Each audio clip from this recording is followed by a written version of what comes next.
So, I alluded to the fact that I got this game a little bit last week, but for my birthday, I did get the game Horizon Zero Dawn. Now, this has been a big game, came out right before Zelda. There was a lot of Zelda versus Horizon Zero Dawn talk, too, a couple weeks back ago when we kind of broke down the whole thing behind the Jim Sterling controversy. I know that was one of the things that we mentioned. Horizon Zero Dawn has come up a couple times too, but we haven't really ever sat down and talked about the game, in part because we haven't played it. So I played about 3 hours of it over 2 days. It's really fun. I actually played like 2 hours of it last night because I remember very specifically, I was like, I need to play a lot of this game before the podcast. Mm-hmm. And it was such a cool feeling because it's like, I'm playing this game to do something that like is also, it was such a cool feeling of like, I have like a real reason to play this game. I'm not just playing this game. There you go. Even though I love just playing games for the sake of it. But getting into it, my initial opinions were a little bit more mixed. So the first night I played the game, it was a little scattershot. I was kind of pausing the game, picking it back up because I was doing laundry, I was working on some personal stuff. It wasn't like necessarily a straight down play session. It was kind of like a haphazard one. And that wasn't necessarily to the game's benefit because I don't want to focus too much on the Zelda Horizon Zero Dawn comparison because I do think it's a little played out, and frankly I think it's a little unfair to both games. But one thing I will say, coming off of, I think I'm at 95 hours right now in Zelda, coming off 95 hours of Zelda, it was a little staggering because the game has a little bit more of a story focus in terms of it has like that slower kind of old Zelda type opening. Mm-hmm. Though not exactly. It has a little bit of like a Great Plateau-ish type section called the Embrace. I gotcha. So there's like a maybe half-hour opening segment that's like very linear Uncharted-like. The game's beautiful, by the way, too. Like its graphics are comparable to Uncharted, and it's an open-world game, which, that's pretty cool. But after that section, you get into this area called the Embrace, and it's a little weird because again, we talked about this a bit last week when you were playing the Dragon Age Heroes game, but Zelda has kind of trained us to think about how we interact in an open world in a certain way. Specifically, you can climb any object, you can, sail certain areas. Like, there is this sense of verticality in the exploration. You're not limited in the way that maybe you are in some other open world games. Horizon's not like that. Horizon is very much so in that more traditional style of open world. Mm-hmm. And that's not a bad thing. That's not a bad thing at all necessarily, but it is a little bit of, I don't want to say a come down, but an adjustment. Mm-hmm. For instance, there's this one section in the game where you have to do this side mission where you have to like climb up this mountain and go to this like altar for this like kooky lady. There's a lot of fun side missions. I'll get to that in a second. But I went to approach it the way I would Zelda. I was trying to just like climb up, and Really? I realized, oh, I can't do that. So the way the climbing works in the game, it's like Uncharted. There's like these yellow sections. You can climb up them. You have to climb a certain way. So there's climbing, but it's more like preconceived, like Assassin's Creed or Uncharted. Yes, exactly. Even more so like Uncharted, I'd say, because Assassin's Creed, it is preconceived, but you can still at least climb up different angles and do certain things. There's more control. And they apply it to most structures. Exactly. It's literally just some rocks, and you have to be on the lookout for these yellow highlights, literally exactly like in The Last of Us or Uncharted. You have to look for the color-coded objects that say, this is where you can climb.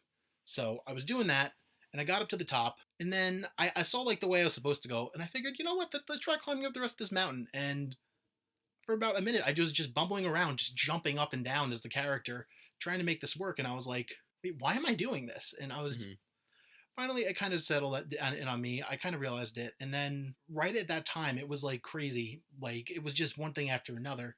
I see that there's this amazing canvas in the opening of the game. There's this amazing skybox. It's like a mountain, and there's like this giant, like, dead mechanical, like, spidery creature on it. Because the whole point of the game is that it's like machines. Is that your first encounter with that? It's not even something you can. It's literally a skybox. Oh, okay. And I remember I looked it up online because I was like, that's so cool. When can I go to that? And it was like, oh, you can't go to that. That's just like a thing. And I was like, oh, because again, Zelda, like, and that's so unlike what you're used to right now. Exactly. And look, I know if there's anything we're guilty of on this podcast, it's talking about Zelda endlessly. So I don't want to add, and especially with this game, I think it has suffered from those comparisons because. And they came out like on the same day or something, same like, week. A week before, like literally, it came out like a week or two. I think. Do you think they wanted to do that strategically, or it was just like they didn't pay attention? Well, no one. I don't think anyone knew when Zelda was coming out. I think it just kind of happened. True. Zelda was pretty recent. Yeah. Like before it came out, they announced it. Yeah, you got to keep in mind, Zelda was literally announced like in January to be coming out. Horizon probably had plans, and they were like, "Oh shit." I'm sure they knew a couple weeks ahead of time. I can imagine that. Imagine that meeting. Like, you're in Sony and you hear Zelda's about to drop a week after your game. And you're like, "Fuck, god damn it." But I will say this: they're actually in practice when you get into it very different games, and I'll explain why. So I talked for a bit about how yeah the exploratory elements aren't quite at that level, but the thing about the game that I love that actually makes it kind of a perfect antidote coming off Zelda Uh-huh. is this really great emphasis on character and story. Not to say that Zelda doesn't have a really cool story and a really interesting way of characterizing all the different people, but it is more I think gameplay focused than this game is. I think this game has a little bit more of a broader reaching narrative that takes place front and center as opposed to the subtle type of narrative that Zelda goes for. I see. And I kind of like that coming off Zelda because it adds up to a couple nice things. Mm-hmm. Number one, the main character Alloy is fucking fantastic. I really like her characterization. I told you this actually a bit back in the day, but you know Ashley Birch from Hey Ash, What You Playing is the main character. Really? She is phenomenal in the role. Like I could totally see her being nominated for like a GDC award for like best voice acting of the year. She's living her dream. She's really living her dream. Like she is obviously her character is actually really funny at times, which I wasn't expecting because I saw a bunch of trailers and stuff for this game, and like the characters seemed to talk very stiffly, and it was all about the old ones and the old days and the machines that roam these lands now. It seemed very like kind of melodramatic, and Mm-hmm. there is a certain like kind of melodrama in the game, but it is a little goofy. Like it kind of knows that like it's silly, like it has a certain sense of self awareness to it, Mm-hmm. and they really work. Even if the story itself is a little like cliche, bad guy, good guy, at least in the opening hours, the characters are what sells it because you do have this really smart, dedicated protagonist who, without going into it, basically she's an outcast in her tribe her whole life, and she doesn't really know why. There's a lot of interesting things they do with the character that they set it up where from the get go you empathize with her, you want to see her succeed, and a lot of it is because I think Ashley Birch is such a naturally likable person. Mm-hmm. She adds a lot of that gusto and charisma to the character that makes you like really like her. The other thing is even though the game has like a really like good fleshed out protagonist, it also has an amazing world of side characters. So in the opening hours of the game, you do this one side mission where you're basically tasked by this woman to find her brother who is also an outcast of the tribe, and he's been outcast for 10 years because he's a little mentally challenged. Mm-hmm. He basically ended up hurting someone in the tribe and he got cast out for it. It's more like he's schizophrenic almost when you find him, but you basically end up tracking the guy. There's a really cool mechanic too. Even if it feels a little bit like you're just kind of going from A to B, like you can highlight and track. You have this little like technology because it is like a caveman type game, but it's like post civilization falling. So you find like awesome future tech at the beginning of the game. Mm-hmm. You get this little like earpiece thing. It's that, like, weird how many lines you can draw to Zelda. yeah, it is. It is like Zelda in that way. Concept. Exactly, and then your character mainly uses a bow and arrow. She has a spear, and there is no weapon durability. You just have one weapon. Mm-hmm. One thing I will say as a sidebar, I like the game's combat. The bow is really nice, but you have to draw it. Like it's not just like Zelda where you can just pull an arrow back immediately. Mm-hmm. You have to press the left bumper to raise your arrow. No, the left trigger to like raise your bow, right trigger to like knock an arrow, basically. Because R1 and R2 are like your light and heavy attacks on your spear. The square is randomly like the crouch button, which isn't that kind of how you aim a gun in first-person shooters? yeah, it is. It is exactly like that. And Far Cry 3, which I know you didn't play, even though you did get your hair cut to look just like the character from Far Cry 3. Wow. I don't think we've ever talked about it on podcast, but that's an amazing. Good. Oh man, we got to go into that. Ben got his hair cut off. Yeah, your hair cut off, but you were PAX a couple years back, right?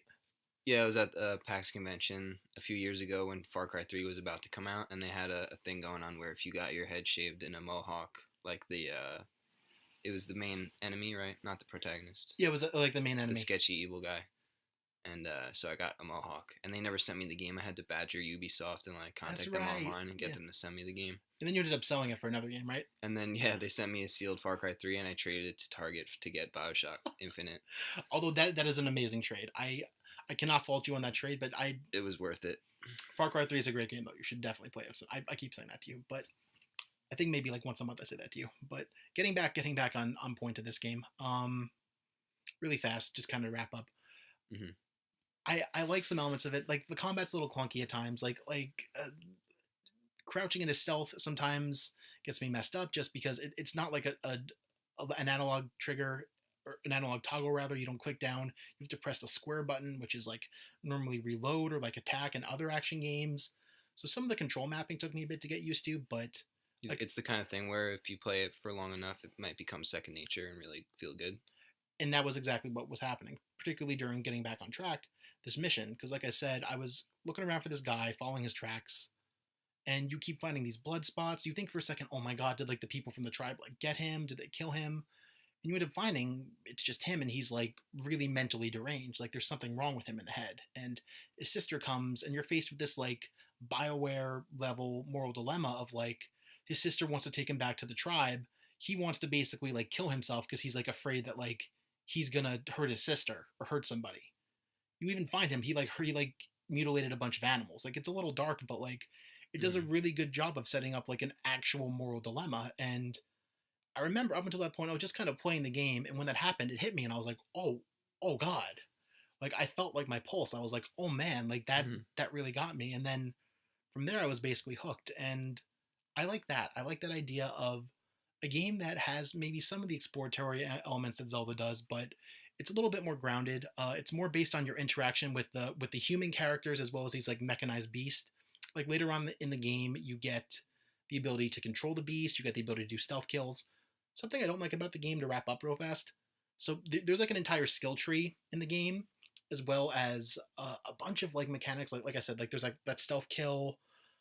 So those are all locked behind this skill tree, kind of in the same way that we never played Just Cause 3 proper, but in the main Just Cause 3 game, like if you zoom in, like the ability to zoom in on your weapons is locked behind a skill tree, which I think is the dumbest thing.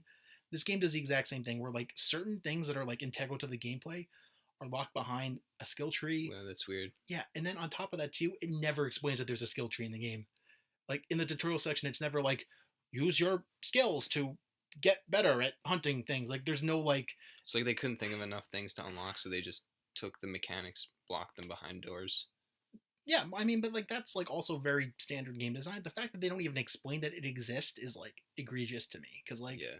let's face it, I one of the cool things about like Zelda is that like yeah, there are these like cool like hidden mechanics you learned, but the game teaches you everything you need to know in the opening section more or less. Like, Yeah. or at least it In gives you terms the of aiming a weapon. yeah. Yeah, exactly. There's nothing exactly like you maybe learn some things trial by fire, but like there's nothing really important that the game like waits to tell you. Hmm. Horizon kind of does that, and that's maybe one of the few negatives I have about it. But overall, after I beat Zelda, I definitely think it's the next on my playlist. I would actually, you know what, sometime the next few weeks, I would even love to do a let's play with you on it because I really think it's a game you would enjoy. I'm down. All right, awesome. Really, I regretted looking some things up because I think I could have figured them out.